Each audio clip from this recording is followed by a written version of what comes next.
stagnez toujours vers le Rutshuru. Tshisekedi se moque même de vous en disant que vous n'arrivez pas à prendre des grandes villes, vous prenez quelques 2-3 localités pour des raisons de communication.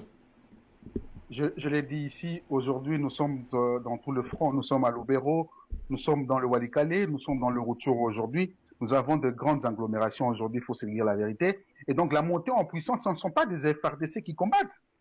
Il faut se dire quand même la vérité. Si Tshisekedi arrive au pouvoir, il ne fait pas confiance aux FRDC. Regardez même la composition aujourd'hui de sa sécurité rapprochée. Ce sont des étrangers, ce sont des FDLR qui sont là-dedans, de Rwandais. Ce sont des mercenaires roumains qui sont là. Ce ne sont pas des Congolais. Aujourd'hui, même au sein de l'armée, elle est divisée. L'armée congolaise, elle est complètement divisée.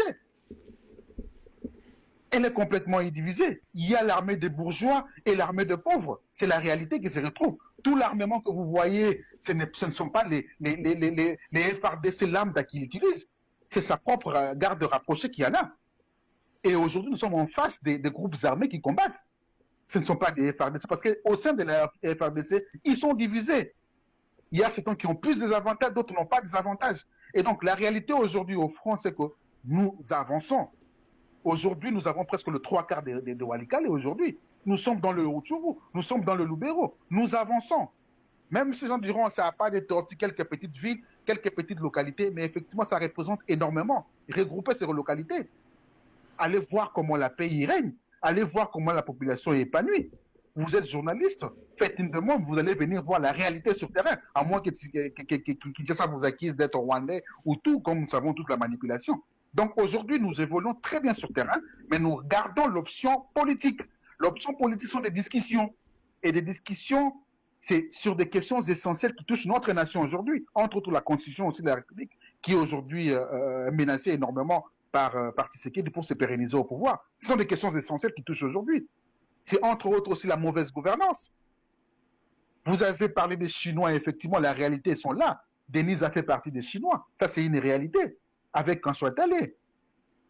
Aujourd'hui, ils s'enrichissent énormément. Vous confirmez que le Chinois qui était dans l'Est de la République travaillait avec Denise Niakéro, la femme de Tshisekedi? Mais Perrault, je le confirme parce que j'étais sur terrain. Je menais des monitorings, que ce soit au niveau de Haute-Ouélé avec Ibali Mali Gold Mining, j'ai mené des questions de minéraux, des questions sur les ressources naturelles au niveau du Katanga. Cette famille terrorise les investisseurs au niveau du Katanga. C'est un clic. Les Mbombo, les Christian Tshisekedi, les Thierry Tshisekedi, tout ce monde-là terrorise énormément. La question du site Kivu, ça fait 4 ans. Pourquoi l'ancien gouverneur est parti? C'est parce qu'il a essayé aussi de dénoncer cela.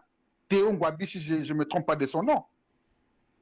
Les Chinois sont là illégalement. C'est Denise Niakéro qui gérait cette mine-là, là, avec ces Chinois-là. La réalité, c'est quoi? Il y a la mafia au niveau de DGM, la Direction Générale de Migration, avec Roland Kachouatale. C'est la mafia qui règne là-bas. Qu'est-ce qu'ils font? Ils partent recruter des Chinois qui n'ont pas d'avenir en Chine. Ils les promettent quelques petites miettes. C'est là où je parle de trafic humain. Moi, je l'ai même écrit dans mon tweet. Les trafics humains s'opèrent au sein de la Direction Générale de Migration. Ils recrutent ces gens-là. Ils entrent au Congo clandestinement, sans visa. Ils atterrissent soit à Kigali, ils atterrissent soit au niveau de Bujumbura. Ils entrent par des camions pour venir à l'est du pays. C'est comme ça qu'ils exploitent. Ce n'est pas seulement au Sud Kivu.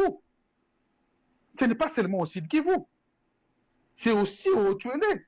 C'est aussi dans la grande province orientale. C'est aussi au Katanga. Ils sont des milliers de Chinois.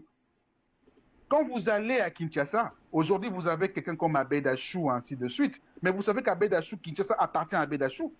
Sur le 100% de recettes financières de Kinshasa, Abedachou lui-même prend 70%. Pourquoi? Parce qu'il y a une marraine qui est au-dessus, c'est Denis Niakéro. Personne ne peut toucher. Je l'ai dit bien, aucun gouverneur, même si nous allons avoir des gouverneurs de bonne foi, tant que Denis sera là, la ville de Kinshasa ne peut jamais se développer. Les Denis fait des affaires avec Abedachou. Mais effectivement, je l'ai dit ouvertement. Ils vont dire que c'est un nantissement. Effectivement, ils vont dire que c'est un nantissement, mais c'est faux et assourdant. La ville de Kinshasa paye le 70% des recettes à Abedachou. Tout le marché, c'est Abedachou.